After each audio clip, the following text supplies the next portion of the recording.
My name is Miranda, and I'm 34 years old. I live alone these days. Not too long ago, I was living with my husband Jeff in a typical two-story apartment. We led a quiet life together, mostly to save cash. However, the life I had dreamed of and the reality of marriage were starkly different. I met Jeff at a social event where he let slip that he worked for a big company. Quite a few other ladies at the event seemed drawn to him, but we hit it off the best, mostly because we both loved outdoor activities. So after the event, I ended up hanging out with him several times, and a month later, he asked me out on a date. We were both 26 then. After dating for 3 years, he popped the question. It's been 5 years since we got hitched, and now I'm back to living alone. I feel like these 5 years have been squandered. The first year of our marriage was fairly uneventful.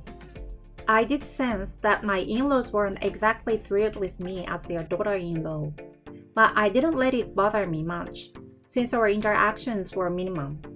However, a year into our marriage, he abruptly quit his job. Well, I wasn't getting along with my boss anymore, so I decided to quit. I wrote so much bad stuff about him in my resignation letter that there is no going back, he told me nonchalantly. Before tying the knot, my in-laws had expressed their disapproval of a woman working, so I had quit my job.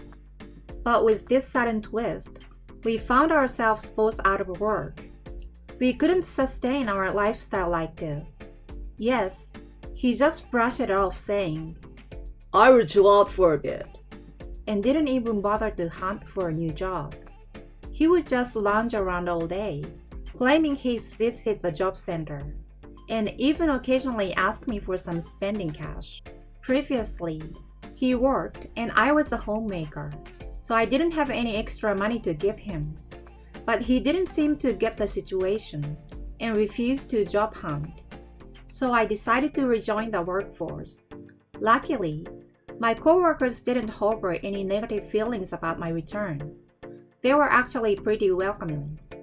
The ones who were unhappy about my return to work were Jeff's folks. They had expressed their disdain for working women when we married, so I wasn't surprised they would object to me working now.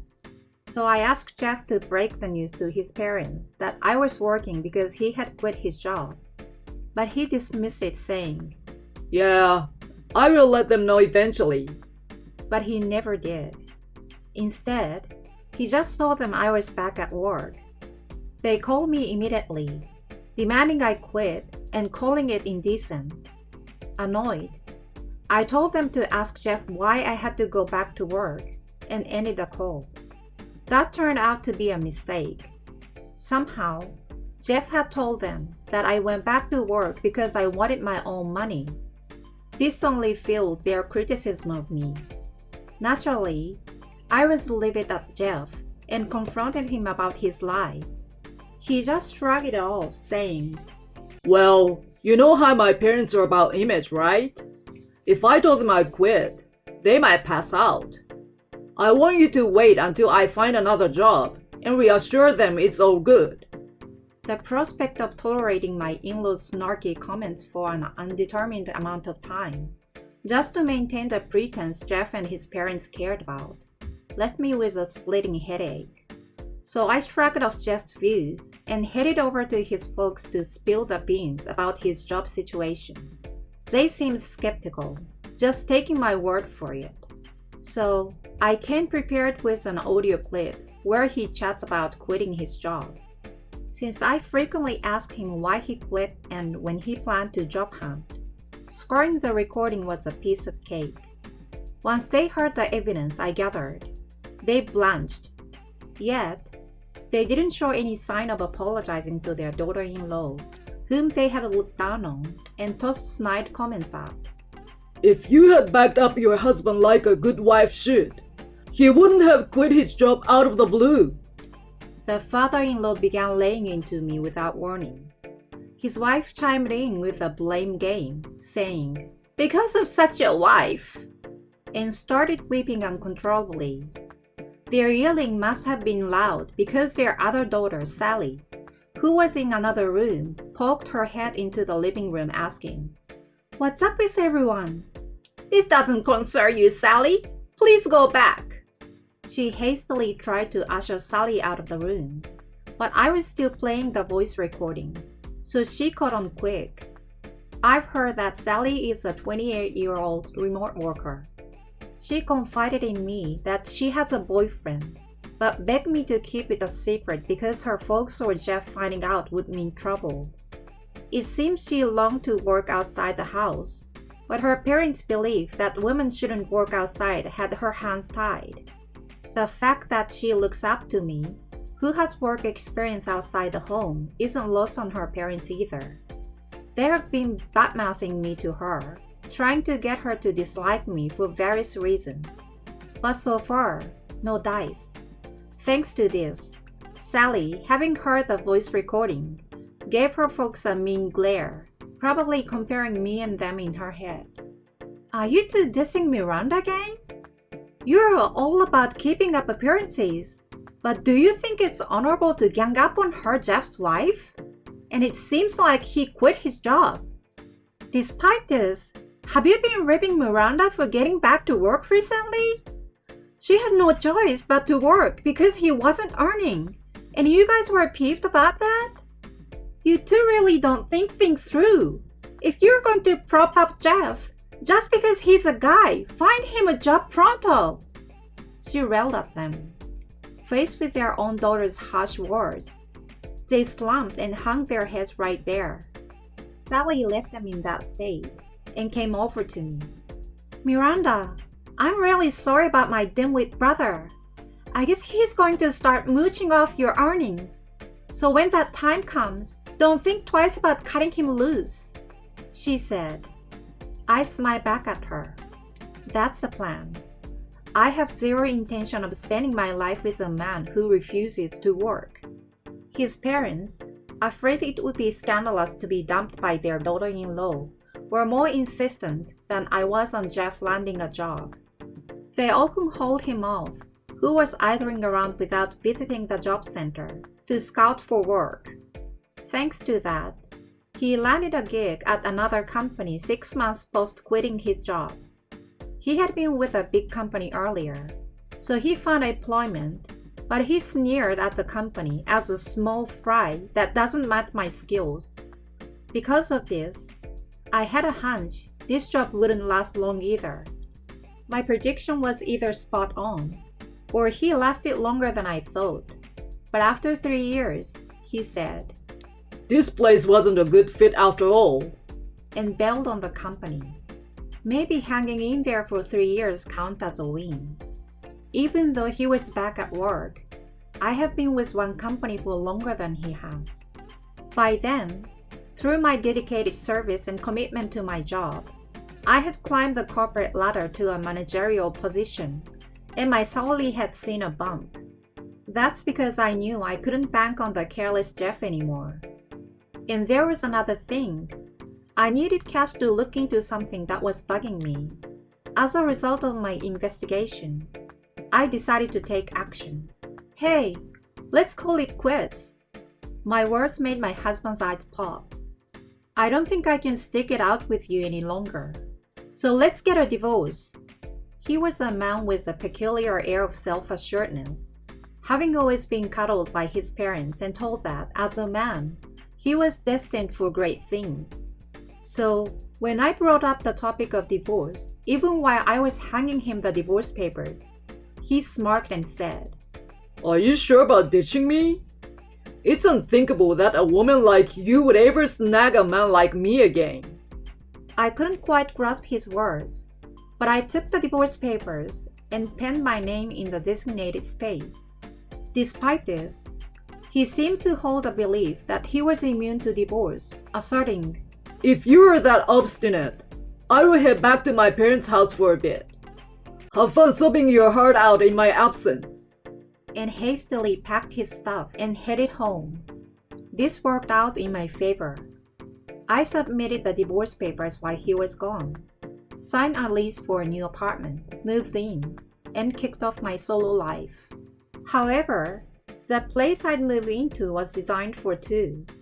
I had someone I had invited to share the place with me, so it was a temporary lone-wolf life until they moved in. 2 weeks after I began my solo life, I got a surprise call from Jeff. Hey, you must have done some soul searching by now, right? Besides, I pieced together that this whole divorce gig is just a ruse for a surprise. Let me into the apartment ASAP. My parents and the movers are all waiting downstairs. Excuse me? I peeked down at the front of the apartment from the balcony on the 55th floor. People looked as tiny as ants, but I spotted the truck parked in front of the apartment. It was possibly the mover's truck he was in. I couldn't comprehend his words, so I replied, "What are you on about? I'm lost." Then, he blurted out cheerfully, From today, we're moving in, all 5 of us. Hence, the move.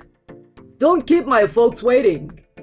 I was baffled as to why he still believed we were married even after he'd signed the divorce papers. Suddenly, I heard his mother's voice on the other end of the line. It seems his parents had tagged along. Miranda, looks like you're ranking in quite the dough while sidelining your husband, aren't you? That's why he can't make much money.